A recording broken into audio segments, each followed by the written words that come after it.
সর্বশেষ সংবাদ সবার আগে জানতে আমাদের সঙ্গেই থাকুন। শুরুতেই জানিয়ে দেব প্রধান শিরোনাম।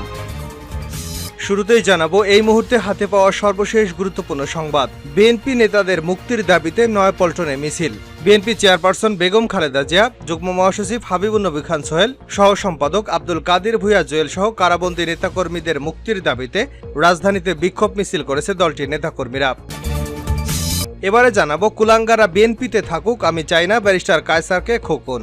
সুপ্রিম কোর্ট আইনজীবী সমিতির সভাপতি ব্যারিস্টার মাহবুবউদ্দিন খোকন বলেছেন, 18 বছর বয়স থেকে বিএনপি করব, পদ পদবি কোনো বিষয় নয়, তবে কুলাঙ্গারা শহীদ জিয়ার বিএনপিতে থাকুক এটা আমি চাই না।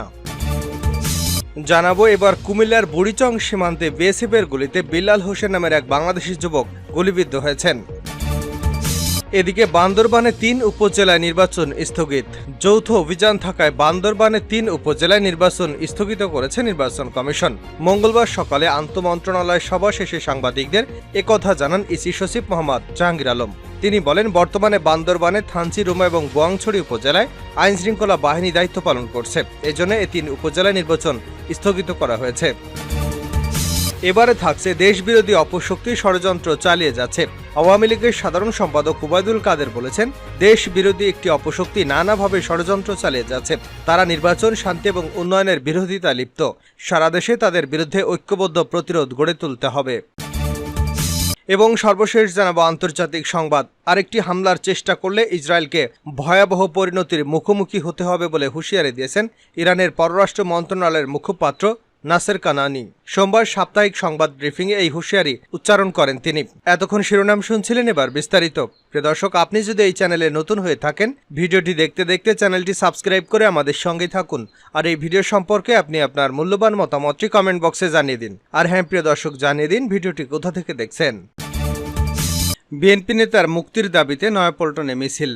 বিএনপি চেয়ারপারসন বেগম খালেদা জিয়া, যুগ্ম মহাসচিব হাবিবুন নবী খান সোহেল, সহ সম্পাদক আব্দুল কাদির ভূঁইয়া জুয়েল সহ কারাবন্দী নেতাকর্মীদের মুক্তির দাবিতে রাজধানীতে বিক্ষোভ মিছিল করেছেন দলটির নেতাকর্মীরা।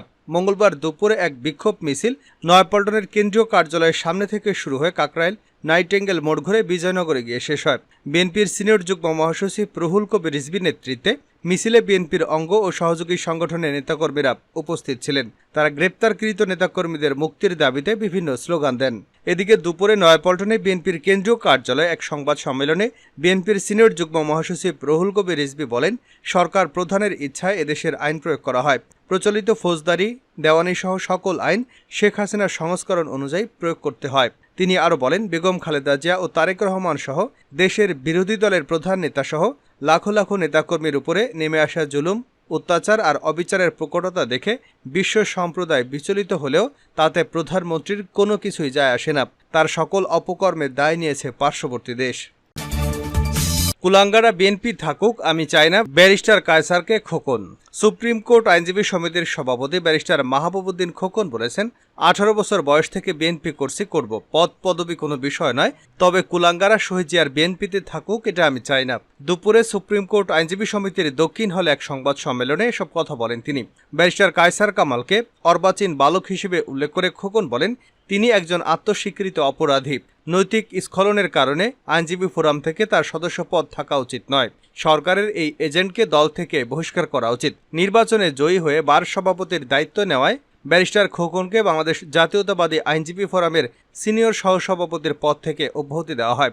এই ফোরামের মহাসচিব পদে রয়েছেন ব্যারিস্টার কায়সার কামাল। আইনজীবী ফোরাম থেকে অব্যাহতি দেওয়ার প্রেক্ষাপটে তিনি সংবাদ সম্মেলনের আয়োজন করেন। মাহবুবউদ্দিন খোকন তার বক্তব্যে জাতীয়তাবাদী আইনজীবী ফোরামের মহাসচিব কায়সার কামালকে উদ্দেশ্য করে বলেন, ফোরামের তো গঠনতন্ত্র নেই, সে কিভাবে বহিষ্কার করে, তার তো ক্ষমতাই নেই।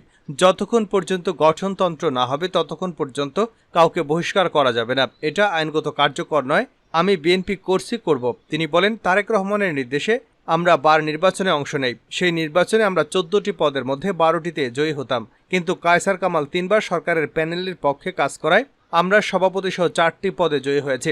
নির্বাচনের পর ভোট গণনা থেকে আমাদের এজেন্টদের কেন সরিয়ে দেওয়া হলো, এজেন্টদের সরিয়ে নেওয়ার একমাত্র উদ্দেশ্য আওয়ামী লীগকে ওয়াকওভার দেওয়া, অর্থাৎ বার নির্বাচনে সরকারকে জেতানোর জন্য ষড়যন্ত্র করেছেন কায়সার কামাল। এই ষড়যন্ত্রের মূলে ছিল ভোট গণনার সময় এজেন্টদেরকে সরিয়ে নেওয়া। যদি এজেন্টদের সরিয়ে নেওয়া না হতো তাহলে আমরা 12 পদে জয়ী হতাম। এবার কুমিল্লা সীমান্তে বিএসএফের গুলিতে বাংলাদেশি যুবক আহত।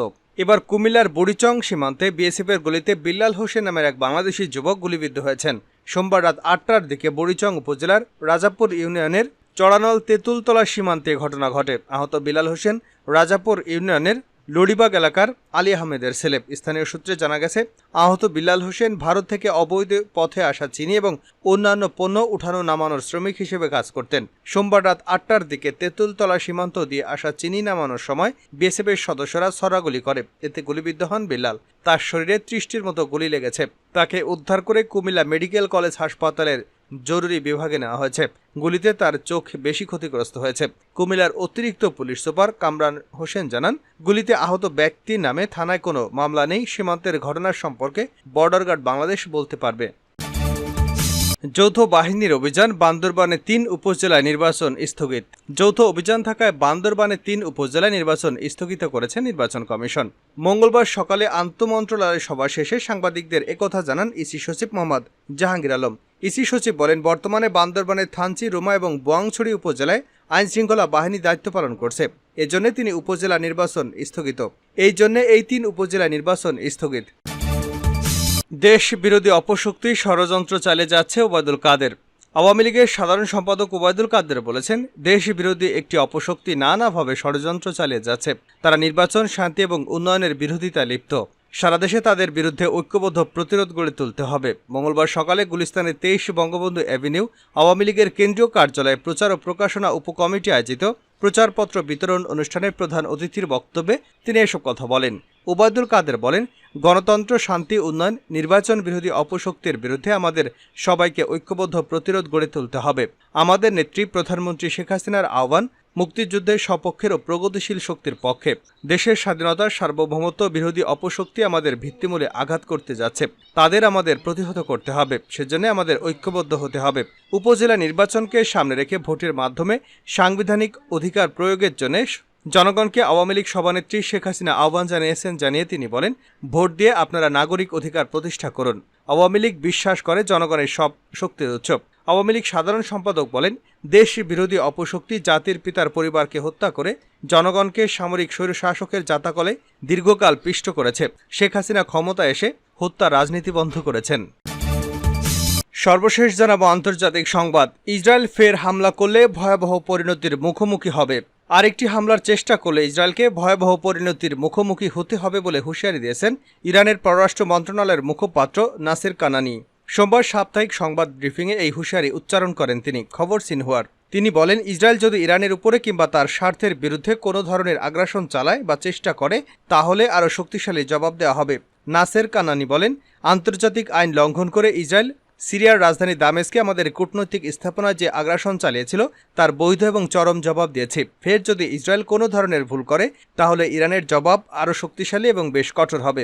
গত 1 এপ্রিল সিরিয়ার রাজধানী দামেস্কে ইরানের কনসুলেটে ক্ষেপণাস্ত্র হামলা চালায় ইসরায়েল। ওই হামলায় ইরানের ইসলামী বিপ্লবী গার্ড কার্পসের কুদস ফোর্সের কমান্ডার জেনারেল মোহাম্মদ রেজা জাহিদি, তার ডেপুটি জেনারেল মোহাম্মদ হাদি হাজি রাহিমি ছাড়াও আরও 5 জন সহকারী অফিসার নিহত হন।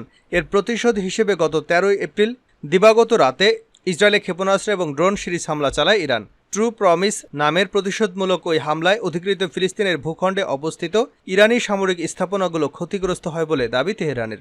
এদিকে ইরানের পক্ষ থেকে ওই প্রতিশোধমূলক হামলার পর ইউরোপীয় ইউনিয়ন তেহরানের উপর যে নিষেধাজ্ঞা আরোপের ঘোষণা দিয়েছে তাকে আগ্রাসীদের জন্য পুরস্কার বলে উল্লেখ করেছেন নাসির কানানি। তিনি বিস্ময় প্রকাশ করে বলেছেন, ইরান তার বৈধ অধিকার হিসেবে ইসরায়েলের বিরুদ্ধে পাল্টা হামলা চালিয়েছে, আর তার জন্য ইউরোপীয় ইউনিয়ন তেহরানের উপর নিষেধাজ্ঞা আরোপ করবে, এটি বিস্ময়কর ব্যাপার। অথচ গাজায় অবর্ণনীয় বর্বরতা চালালেও ইউরোপীয় ইউনিয়ন ইসরায়েলের বিরুদ্ধে কোনো শাস্তিমূলক ব্যবস্থা নিচ্ছে না। ইরানের পররাষ্ট্র মন্ত্রণালয়ের এই কর্মকর্তা তার বক্তব্যে ইউরোপীয় ইউনিয়নকে মনে করিয়ে দেন যে ইরান তার বিরুদ্ধে আগে আরোপিত নিষেধাজ্ঞা সত্ত্বেও এগিয়ে গেছে। নিষেধাজ্ঞা নীতি একটি ব্যর্থ নীতি আখ্যা দিয়ে নাসের কানানি বলেন, ইউরোপীয় ইউনিয়নকে ইতিহাস থেকে শিক্ষা নেওয়ার আহ্বান করেন তিনি।